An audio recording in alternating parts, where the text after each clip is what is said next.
just had an almighty crack outside of the boat. There's so much wind noise on this. This thing's just fallen down. Look at it. Look at all that.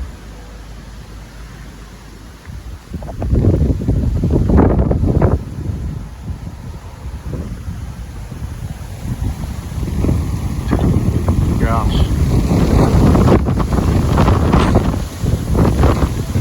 Right, so I'm just gonna, I don't know, I'll try and move some of this, but I don't think we'll be staying in this spot today. But we've got a bit of a problem because we don't have reverse gear. Although I'm going to try and fix that in a minute. And how do you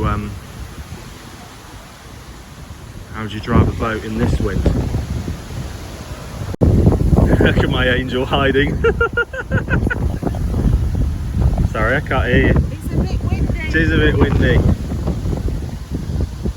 Wow. Off he goes to try and clear the towpath. It's no good for his wood collection. It's a bit spindly. Do you not want the wood? Hey? Do you not want the wood? Yeah. Oh, yeah. What tree is it? I don't know. It's a bit. Oh no, is it a willow? Willow. Yeah, I think it's willow. It's a bit spindly. He's just trying to clear the towpath so people can get by. I mean, I have just said, obviously if one branch goes, you do start to think, what if more come down, because this is sort of what's hanging over us at the minute.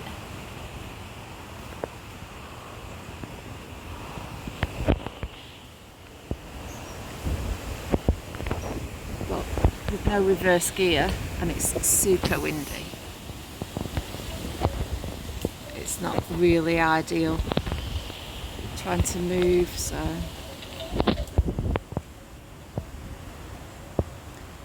we'll see how he gets on with his repair attempt today.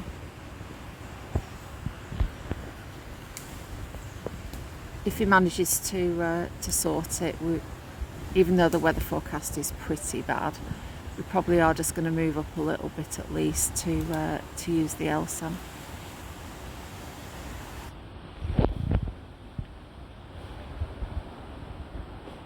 Yeah, take that tree. So clear up operation done. But look at the size of this thing that's come down here. Look at that.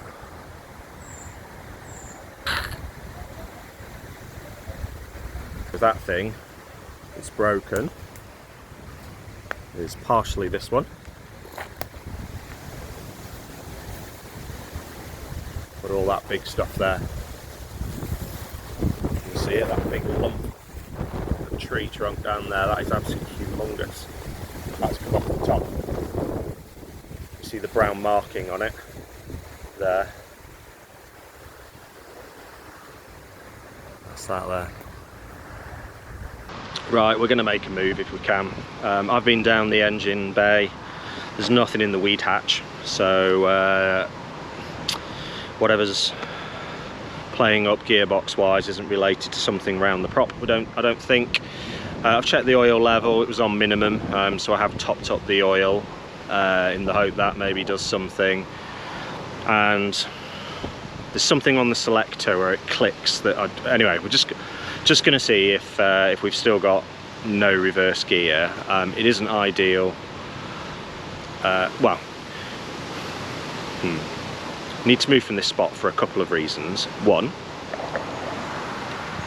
the tree that broke earlier, and it keeps creaking and making cracking sounds, and as you can probably see, look how close all of that is to Josh, and when it's really gusty this comes even lower. So we want to get away from this tree. We're also on a 48-hour mooring, so if the gearbox is still playing up, then we're probably going to need to ring the RCR or a mechanic. We don't know how long that's going to be for somebody to be able to come and sort all of that. So it makes sense, if we can, to shuffle up the canal a touch and get onto a 14 well, more than 48-hour mooring, somewhere with decent phone reception, because although this is better than where we were potentially yesterday, it's still rubbish, so it's hard to receive phone calls, so that's another benefit or reason to move. Yeah, bit of a higgledy-piggledy morning, really.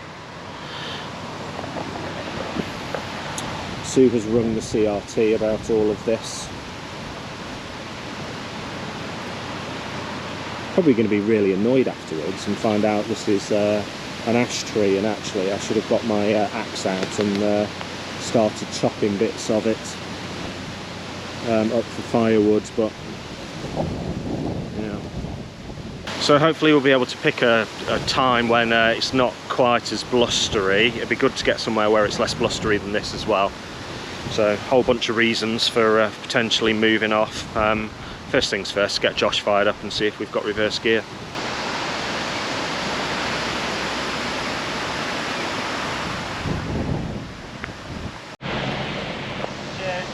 Right, so the plan is we're going to move off these 48-hour moorings up here. Elliott's been for a recce, and just past the junction with the Middlewich arm of the Shropshire Union Canal is Armco, and it's not restricted. So I'm going to walk up ahead because we haven't tested this morning. He's done some more repairs, but we haven't tested reverse because we were on pins. It's super windy, so we want to be on Armco to give it a test. So I'm just walking up to check there's nothing coming down the Middlewich arm, so that he can drive straight past. We don't want to, obviously we can't, with no reverse, we can't actually stop if there's anything coming, so I need to go and make sure it's clear.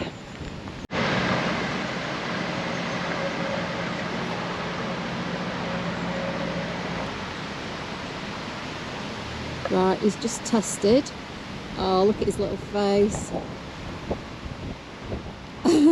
Someone's celebrating. We've got reverse! Yay! As soon as I'm off, I might as well still go and check. The junction's clear. Well done, Josh. Well done, Elliott. Who's happy? We have reverse! Simple pleasures. Right, I'm up on the bridge. Nothing coming. This is the Middlewich arm.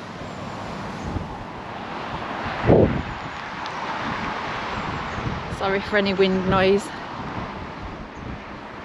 And here comes Josh.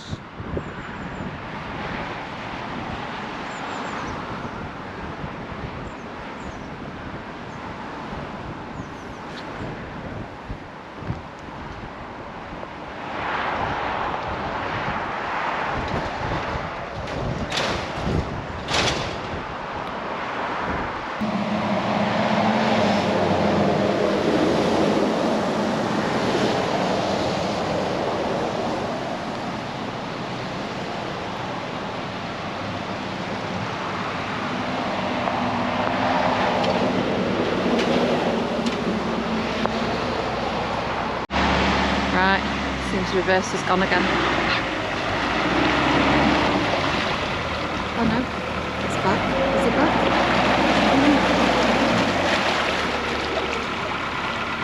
Not really sure what happened then. We'll get the story in a minute. Looked like there was no reverse as I tried to select it to come in. We shall see.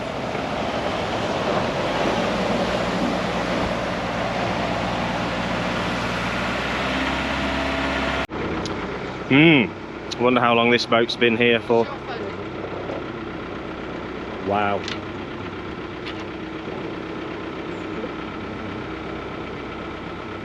Well, I wouldn't like to stand on those engine deck rods.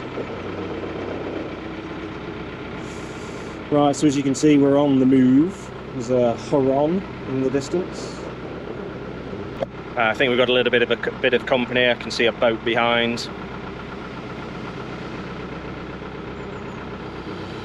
and we're just going to try and get another mooring spot. We just can't get enough phone reception where we are, which is becoming a bit of a pain for some of the things that we've got to do and we need to plan. So good news, we've got somewhere else that's interesting to film for you. Just making some arrangements, agreeing some arrangements with the CRT. We've got another another interesting thing, so that's coming soon. We're not internet junkies. We don't need a lot of it, but we do need a bit of phone reception so we can stay in touch with people. And there's it's a problem down here. So as much of a pain as it is just to move up the canal, and the weather's not supposed to be very good today. Someone's caught a fish. You rarely see them actually fishing in the beaks, do you? Yeah. Oh, it looks like we're going to get another go. He's stopped up here. He's eating it.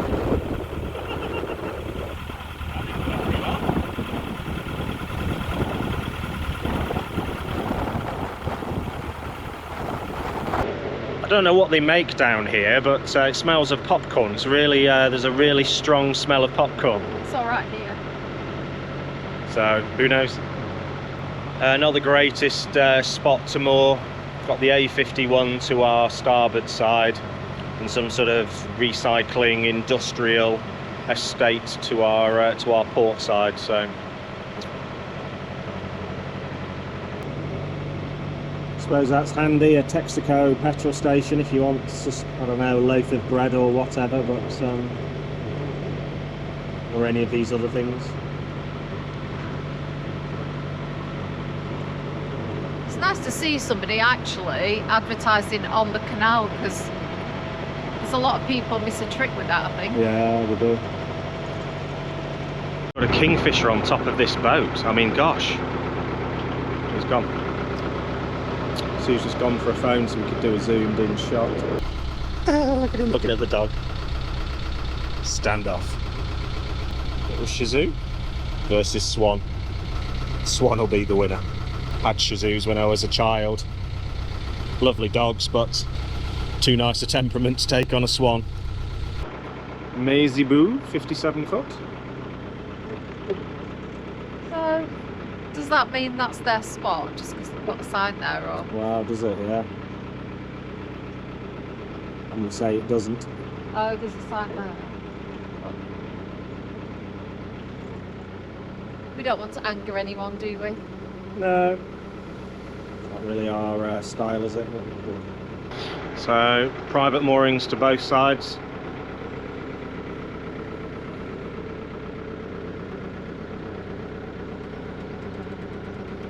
So just about to come up on Calveley services, which have come highly recommended, so we'll give them a look for you.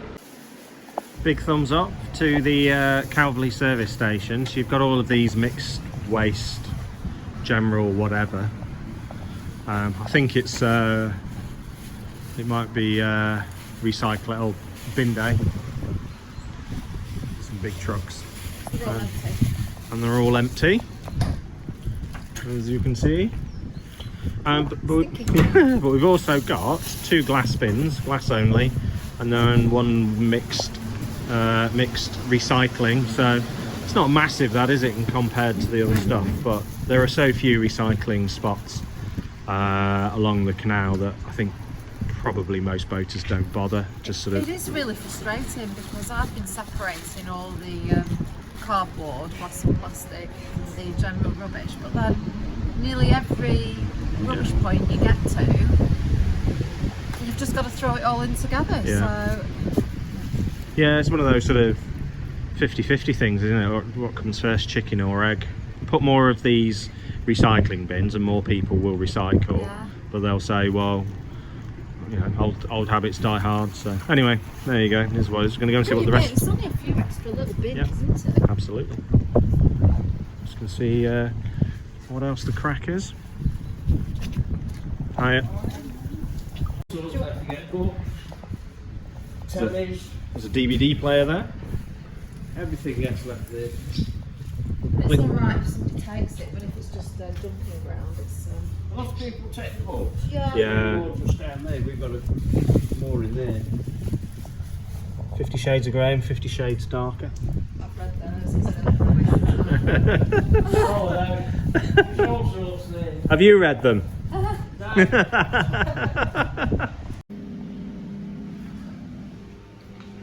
It's pretty good for a shower. Alright, it's like a utility area. I suppose you could even wash your things up, like, I don't know, pots and pans, couldn't you? Yeah. And a decent sized WC.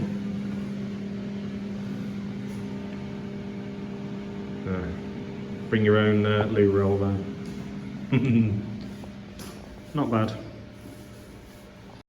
Right, so there you go, our first ever boat crash.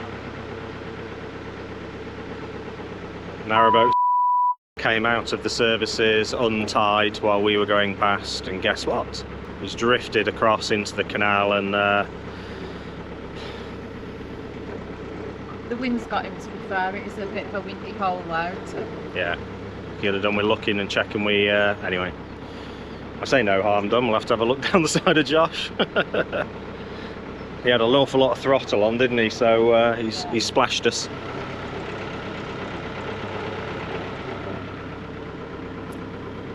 Hey ho.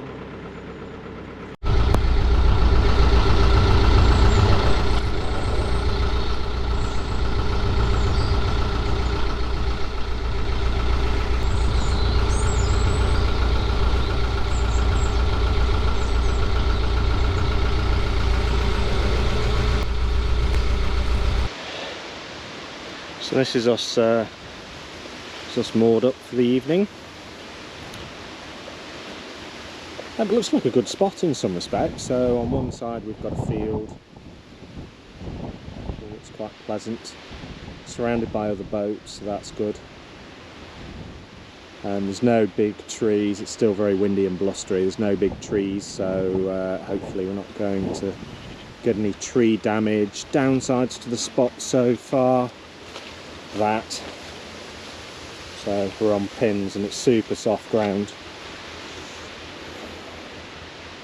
Well, that pin needs that pin needs spinning around already, doesn't it?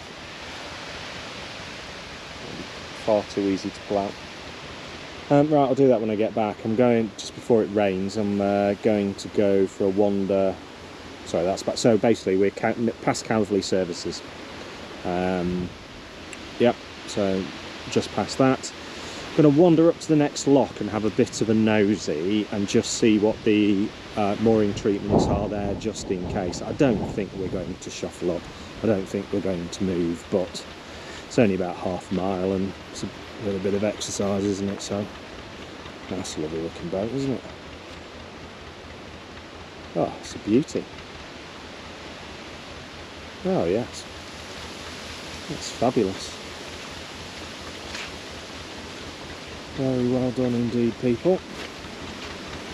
Got to stay to the towpath. Carnage.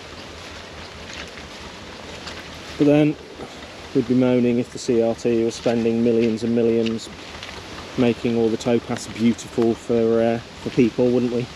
Instead of fixing leaky lock gates and stuff like that. Oh, listen to this. Oh. Look at it.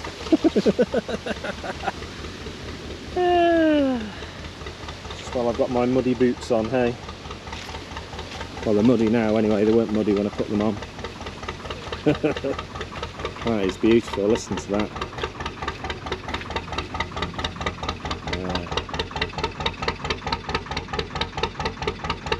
That was interesting. So I got chatting to the chap with a very pretty boat that we've just heard running. Turns out he's a boat painter by trade. That boat, believe it or not, it was only built in 1987. Gosh, it's slippy here. Yeah, can you believe that? 1987. So it's running an old Lister engine, and it's obviously been painted in sort of traditional colours and built in a traditional style. But yeah, to think it's so modern. Anyway, I was just asking him what it cost to have a boat painted, not because we can get Josh painted, but yeah, the answer's quite a lot. 14 grand is pretty much normal, he was saying. He was saying the cost of primer has doubled since he started painting boats 4 years ago, so all the materials are more expensive. God, it sounds like he does a proper job though. I mean, he's just listening to what he was saying about how he goes through the process was mind-boggling. So he's got a bit of a waiting list, isn't that just the way? But yeah, he certainly sounds well, he's certainly passionate, and looking at the condition of his boat, he was out brassoing his windows. I'm sure he does a superb job. Look at all the mooers just chilling in the field, being mooers. Look at that one looking at us. Hello, mooer. This is what walking along this towpath does for your clothing. Nice, eh?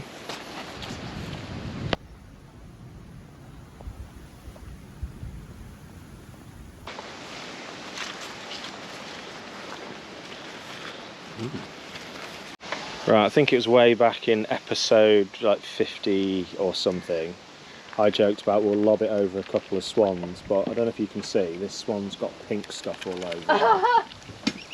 There you go, can you see? That's Smoothie, which my angel has lobbed over a swan. I did not do that. Don't tell fibs, tell the proper story. I don't know what the proper story is. I think you've lobbed it over a swan, look. Look at it. Well, that is what happened, but it wasn't me that did it, it was one of these dudes. I was tipping the bottle here, and as I was tipping it over, one of these dudes went for the bottle and it just like shot out of the end. Look, got a semi-pink swan now. Look at it. Hiya.